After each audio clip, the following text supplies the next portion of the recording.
मनुष्य में पोषण। हेलो बच्चों, आज हम पढ़ेंगे कक्षा 10 के अध्याय जैव प्रक्रम का एक इम्पॉर्टेंट टॉपिक मनुष्य में पोषण। इस टॉपिक को समझने के लिए हमें मानव पाचन तंत्र के चित्र की आवश्यकता होगी। तो चित्र को ध्यान से देखते हुए इस टॉपिक को समझने की कोशिश करें। जैसा कि आप इस चित्र में देख रहे हैं, ये मनुष्य के शरीर के आहार नाल दिखाई गई है, जो कि मुंह से यहाँ होती हुई इस तरह से गुदा तक फैली हुई है।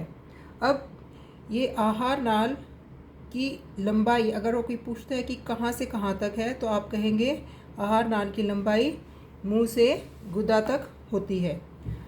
अब मनुष्य के मुंह में जब भोजन करते हैं तो मनुष्य अपने मुंह से भोजन करता है। मुंह में क्या होते हैं? दांत होते हैं। तो दांतों द्वारा भोजन को चबाया जाता है। जब दांत भोजन चबाने का कार्य करते हैं तो उसके बाद क्या होता है कि भोजन जो है वो छोटे छोटे कणों में बदल जाता है। भोजन चबाने के साथ साथ आहार नाल भी सक्रिय लाला ग्रंथि भी सक्रिय हो जाती है और इससे लाला रस निकलता है, जिसे लार भी कहा जाता है। यह भोजन को गीला करके उसे कोमल बना देता है ताकि उसे निगलना आसान हो जाए। और हमारे मुख में जो जीवा होती है, जीवा यानी जीभ, वो भोजन को लार के साथ मिलाकर उसे निगलने में मदद करती है। अब ये तो कार्य हमारा सारा हो गया है इस मुख के अंदर। ठीक, यहाँ दांत हो गए, जीवा हो गई ये, और यहीं पे लाला ग्रंथि होती है। उसके बाद निगलने के बाद ये ग्रसिका जिसे ओसोफेगस भी कहा जाता है, से होता हुआ आमाशय तक पहुँचता है भोजन। ठीक है, अब यहाँ पे क्या होगा? आमाशय का आकार, जैसे कि आप देख रहे हैं कि इंग्लिश के एक लेटर होते हैं जे, उसके जैसा है। जे की तरह इसकी आकृति है। ये एक ऐसी थैली जैसे है जो कि थोड़ा फैल भी सकती है आवश्यकता के अनुसार। अब यहाँ क्या होता है कि आमाशय में जठर ग्रंथियाँ होती हैं। इसमें क्या होती हैं? जठर ग्रंथियाँ होती हैं, जो कई तरह के श्रवण करती है। श्रवण मतलब सिक्रीशंस। तो यहाँ पे जठर ग्रंथियों से हाइड्रोक्लोरिक अम्ल, पेप्सिन और श्लेष्मा का श्रवण होता है। अब इनके कार्य समझें कि हाइड्रोक्लोरिक अम्ल किस लिए निकलती है, हाइड्रोक्लोरिक अम्ल की क्या भूमिका है आमाशय में। ये एक इम्पॉर्टेंट क्वेश्चन भी है। तो आमाशय में हाइड्रोक्लोरिक अम्ल अम्लीय माध्यम तैयार करता है। जो भोजन हमने खाया उसको अम्लीय बना देता है। कौन बनाता है? हाइड्रोक्लोरिक अम्ल। फिर जो पेप्सिन एंजाइम की क्रिया में सहायक होता है, मतलब भोजन को अम्लीय माध्यम में तैयार करने से क्या होता है, वो पेप्सिन एंजाइम की क्रिया के लिए सक्रिय हो जाता है। फिर पेप्सिन क्या होता है? पेप्सिन एक प्रोटीन एंजाइम है। ठीक, अब आप जानते हैं कि हाइड्रोक्लोरिक अम्ल एक स्ट्रॉन्ग एसिड है। तो उससे बचाव के लिए, ताकि हमारे आमाशय की आंतरिक भित्ति यानी जो इसके अंदर की जो दीवार है उन पे नुकसान ना हो, उसके लिए साथ साथ श्लेष्मा भी जठर ग्रंथियों से स्रावित होता है। अब श्लेष्मा का क्या कार्य है? श्लेष्मा जो है वो एक तरह से अम्ल से आंतरिक स्तर की, आमाशय के आंतरिक स्तर की रक्षा करने का कार्य करता है। अब आमाशय से भोजन के इतना कुछ होने के बाद भोजन जो है वो वहाँ से पहुँचता है, शुद्ध आंत्र में प्रवेश करता है। यहाँ देखिए, यहाँ से होता हुआ ये यहाँ इस तरह से शुद्ध आंत्र में प्रवेश करेगा। ये जो पार्ट है, ये जो इस तरह से दिखाया हुआ है यहाँ पे, ये शुद्ध आंत्र है। कहने को शुद्ध आंत्र है, स्मॉल इंटेस्टाइन भी इसको हम कहते हैं, शुद्ध आंत्र, स्मॉल इंटेस्टाइन। लेकिन ये आहार नाल का सबसे लंबा भाग है जो कि कुंडलित रहता है इसके अंदर यहाँ। अब शुद्ध आंत्र में क्या कार्य होते हैं उसको समझें। शुद्ध आंत्र कार्बोहाइड्रेट, प्रोटीन तथा वसा के पूर्ण पाचन का स्थल है। एक इम्पॉर्टेंट बात है, इसे दोबारा से रिपीट कर रही हूँ कि शुद्ध आंत्र कार्बोहाइड्रेट, प्रोटीन तथा वसा के पूर्ण पाचन का स्थल है। ठीक, अब शुद्ध आंत्र अग्नाशय, यहाँ देखिए ये है अग्नाशय पेनक्रियाज, और यहाँ ये हमारा ये इस तरह से जो दिखा रखा है ये है यकृत। इनसे श्रावण प्राप्त करती है। अब इनसे जो यकृत है यहाँ से पित्तरस का स्राव होता है, जिसमें कि पित्त लवण होते हैं। पित्तरस आमाशय से आने वाले अम्लीय भोजन को क्षारीय बनाता है।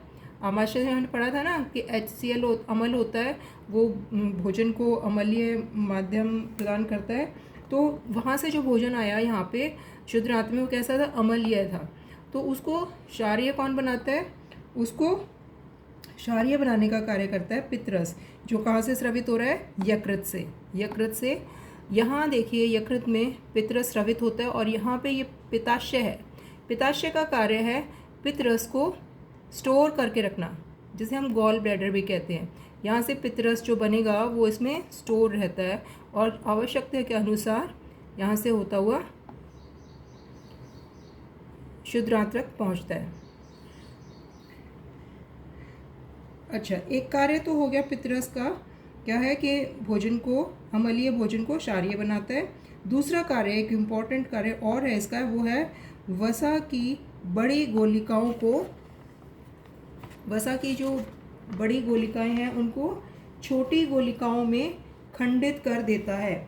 इस क्रिया को वसा का इमल्सीकरण भी कहते हैं। अब अग्नाशय के कार्य समझिए।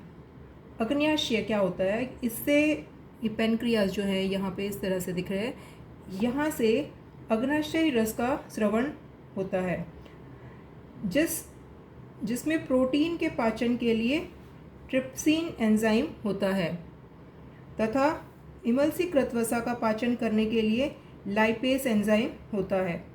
अब शुद्र आंत्र की भित्तियों में भी ग्रंथि होती हैं। ये शुद्र आंत्र जो है इसके अंदर की जो भित्ति मीन्स होती है दीवार, भित्ति, तो उसके अंदर क्या होता है, उसमें भी ग्रंथियाँ होती हैं। शुद्र आंत्र में जो ग्रंथियाँ होती हैं उनसे जो रस स्रवित होता है उसे हम कहते हैं आंत्र रस। तो शुद्र आंत्र की भित्तियों में जो ग्रंथि होती है उससे किसका स्राव होता है, आंत्र रस का। अब प्रोटीन आंत्र रस से जो श्रवण होता है उसमें प्रोटीन को अमीनो अम्ल में, और जटिल कार्बोहाइड्रेट को ग्लूकोज में, और वसा को वसा अम्ल में तथा ग्लिसरियोल में परिवर्तित कर दिया जाता है।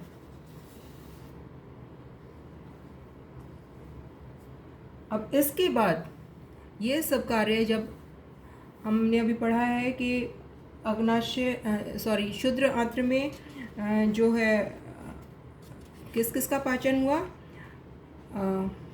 प्रोटीन का, वसा का और कार्बोहाइड्रेट का। तो यहाँ इसके बाद क्या कार्य होता है कि एक तरह से भोजन का पूर्ण पाचन यहाँ तक हो जाता है शुद्ध आंत्र में। इसके बाद जो अपचित भोजन है वो जाएगा बृहद आंत्र में, और जो पचा हुआ भोजन है उसको अवशोषित कर लिया जाता है शुद्ध आंत्र में ही। उस पचे हुए भोजन को अवशोषित कर लिया जाता है दीर्घ रोम के द्वारा। ये दीर्घ रोम बहुत ही इम्पॉर्टेंट हैं, इसके बारे में भी क्वेश्चन आता है कई बार कि दीर्घ रोम क्या है, कहाँ होते हैं और उनके क्या कार्य हैं। तो ध्यान से समझिए कि दीर्घ रोम शुद्ध आंत्र में पाए जाते हैं। ये पचे हुए भोजन का अवशोषण करते हैं, और ये उंगली जैसी संरचना होती है जो कि शुद्ध आंत्र की आंतरिक भित्ति में मौजूद होती हैं, और ये पचे हुए भोजन का अवशोषण करते हैं और उसे रुधिर वाहिकाओं में पहुंचा देते हैं, जो भोजन को अवशोषित करके शरीर के प्रत्येक कोशिका तक पहुंचाते हैं। यहाँ इसका उपयोग, यानी पचे हुए भोजन का उपयोग ऊर्जा प्राप्त करने, नए ऊतकों का निर्माण करने तथा पुराने ऊतकों की मरम्मत करने में होता है। अब अपचित भोजन जो बच गया, जो पचा नहीं, वो पहुँचेगा यहाँ से होता हुआ बृहद आंत्र में। ये जो पार्ट आप देख रहे हैं ऐसे बाहर की तरफ, ये बड़ी सी आंत आपको दिख रही है, इसको हम बृहद आंत्र या लार्ज इंटेस्टाइन कहते हैं। याद रखिए कि बृहद आंत्र जो है वो शुद्र आंत्र से छोटी होती है, बृहद आंत्र। ये अपचा हुआ भोजन जब यहाँ पहुँचेगा तो इसमें पहुंचने के बाद इसमें जल का अवशोषण कर लिया जाता है और मल जो रह जाता है उसको मल को गुदा द्वार से शरीर के बाहर निष्कासित कर दिया जाता है।